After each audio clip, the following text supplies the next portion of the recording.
নমস্কার, আমি রাখি। আমার নতুন আরও একটি ব্লগে আপনাদের সবাইকে স্বাগত জানিয়ে আজকের ব্লগটি শুরু করলাম। কেমন আছেন আপনারা সবাই? আশা করছি ভালো আছেন, আর আমরাও বেশ ভালো রয়েছি। এখন বাজে সকাল 11টা, আপনাদেরকে সাথে নিয়েই ব্লগটা শুরু করলাম। সকালবেলাতে টুকটাক যা বাসি কাজকর্ম ছিল সেইগুলো সমস্ত গুছিয়ে নিয়েছি। সকালের ব্রেকফাস্ট করেছি, আর এরপরে চলে এলাম দুপুরের রান্না করতে। বিবেকের বাবা বাড়ি এসেছে, তো ভাবলাম সমস্তটা একটুখানি তাড়াতাড়ি করে গুছিয়ে নিয়ে রান্নার দিকেই যাব, কেননা ওই আজকে সারাদিন রান্নাঘরেতেই কেটে যাবে। তো বিবেকের বাবা সকালবেলায় ব্রেকফাস্ট করে তারপরে গিয়ে সবজিপাতি নিয়ে এসেছিল, আর আমি এখন এই যে সমস্তটা গুছিয়ে তারপরে রান্না শুরু করব আর কি। সবার প্রথমে আমি সবজি কেটে নিয়েছিলাম, বাঁধাকপি, তারপরে আলু, মটরশুঁটি, ওইগুলো সমস্ত ছাড়িয়ে নিয়ে, আর এইদিকে মাছটাও ভালো করে ধুয়ে পরিষ্কার করে নিলাম। আর আজকে রান্না করব বাঁধাকপি দিয়ে মাছের মাথা দিয়ে তরকারি। তো এই যে মাছের মাথাগুলো আলাদা করে রেখেছি, আর এইদিকে মাছগুলোও আলাদা করে নিচ্ছি। ভালো করে একটুখানি নুন হলুদ মেখে রেখে দিলাম, আর এরপরে চলুন রান্নাটা শুরু করা যাক। দুধ গরমটা আর ভাতটা আমি আগেই বসিয়ে দিয়েছিলাম, ভাত হয়ে গেছে, ভাতটা নামিয়ে রেখেছি। আর এরপরে এই যে মাছের মাথাগুলো ভাজতে বসিয়ে দিলাম। তো আগে মাছের মাথাগুলো ভেজে তুলে নেব, তারপরেই আর কি রান্নাটা করব। শীতকালের বাঁধাকপি, মটরশুঁটি, মাছের মাথা দিয়ে রান্না করলে বেশ ভালো লাগে খেতে। তবে বিবেকের বাবা বাড়ি না থাকায় এখন আর অত তোড়জোড় করে রান্না করি না। যা হোক, মা ছেলে দুজনে কোনো কিছু বানিয়ে খেয়ে নিই। আর বিবেকের বাবা আজ বাড়ি এসেছে, ভাবলাম একটুখানি বাঁধাকপি মাছের মাথা দিয়ে করি, মটরশুঁটি দিয়ে। এবছর একদিনও বানানো হয়নি ওইভাবে, তবে বাঁধাকপি অনেকবার রান্না করেছি। তো ওই হালকা পাতলা যেরকম মশলা চিড়ে নুন হলুদ দিয়ে রান্না করি ওরকমভাবেই রান্না করে খেয়েছি, আবার ভাজা করেও খেয়েছি। তো ভাবলাম যে আজকে একটু ভালো করে একদম কষিয়ে রান্নাটা করব। তো সমস্ত আলু ভেজে নিয়ে ভালো করে তারপরে ওর মধ্যে টমেটো দিয়ে দিয়েছিলাম, আর মশলার মধ্যে দিয়েছি আদা, জিরে, লঙ্কা, নুন, হলুদ, এই সমস্তই দিয়েছি। আর কোনো রকম পেঁয়াজ রসুন আমি কিছু দিলাম না। আর ভালো করে বাঁধাকপিটাকে নেড়ে চেড়ে একটুখানি ওই যে ওই দিকটাতে বসিয়ে দিলাম। তো ওইদিকে যতক্ষণে আমার বাঁধাকপিটা হচ্ছে ততক্ষণে এইদিকে আমি মাছগুলো ভেজে নিই। আজকের ভয়েসটা আমি সকালবেলাতে দিয়েছিলাম, তো যে কারণে অনেক আওয়াজ হয়তো আপনারা পাবেন। আশেপাশে আমাদের বিল্ডিংয়ে কাজ হয়, যে কারণে না সকালবেলাতে ভয়েস দিলে প্রচণ্ড আওয়াজ আসে।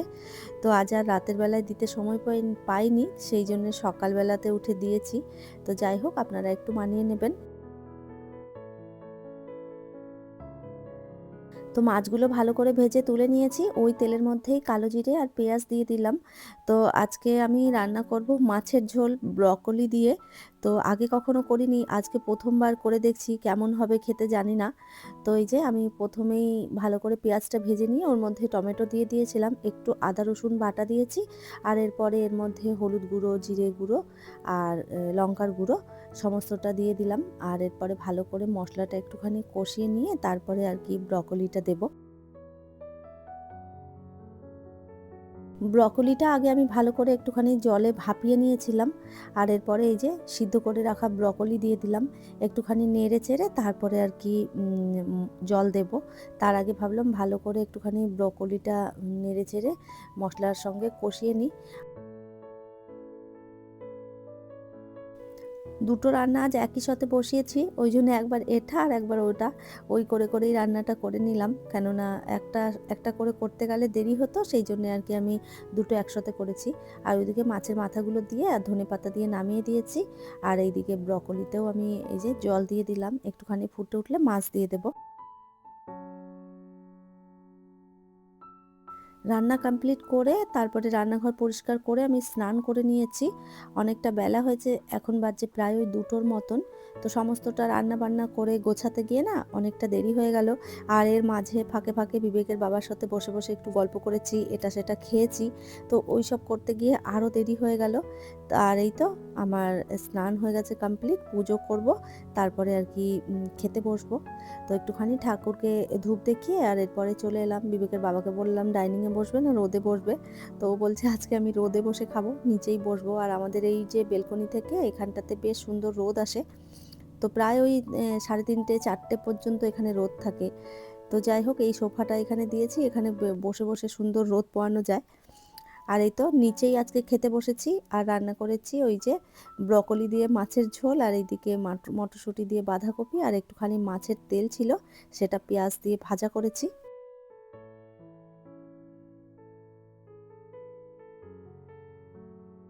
মেশিনের ভেতরে কয়েকটা কাপড় জামা দিয়েছিলাম কাচার জন্যে, সেগুলো কাচা হয়েই ছিল।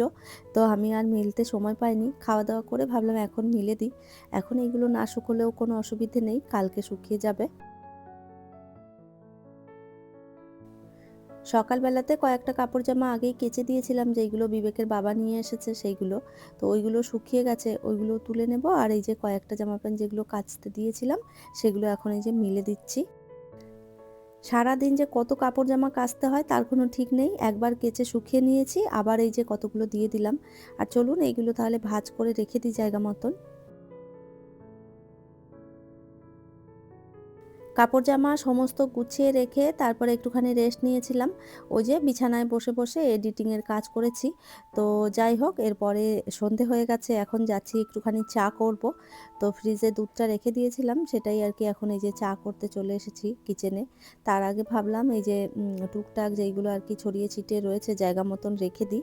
কাজের দিদি বিকেলবেলায় এসে সমস্ত কাজ করে দিয়ে গেছে, রান্নাঘর সুন্দর পরিষ্কার রয়েছে। আর এই তো এরপরে চা বসাবো।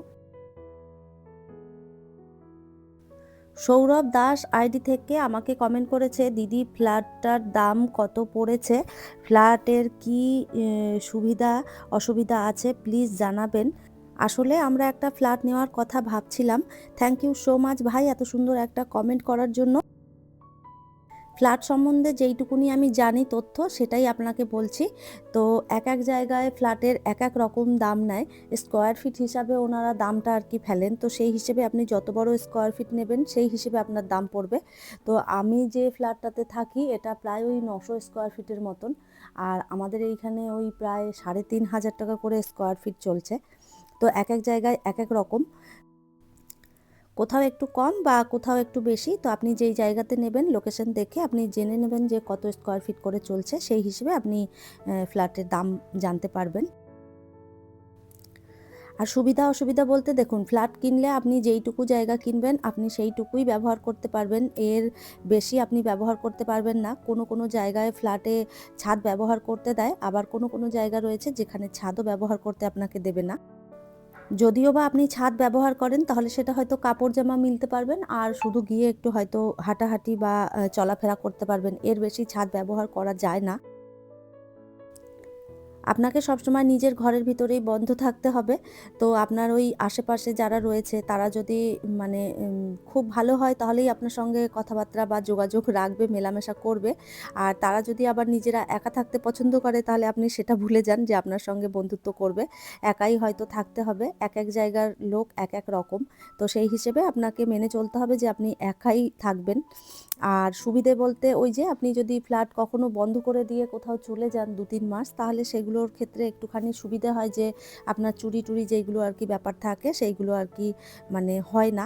এটাই, এছাড়া আর আমি কোনো সুযোগ সুবিধা তো দেখতে পাই না।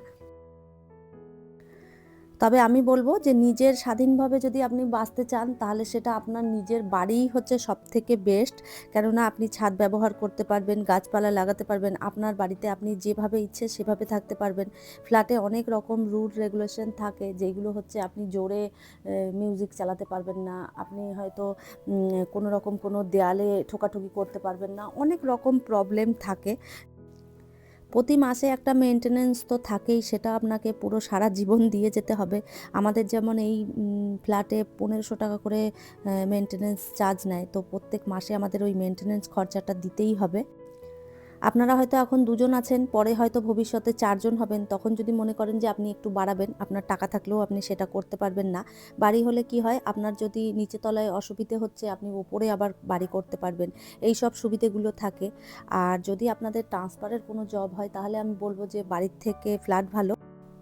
যদি আমার পার্সোনাল মতামত জানতে চান তাহলে আমি বলব ফ্ল্যাটের থেকে বাড়িতে খুব বেশি শান্তি।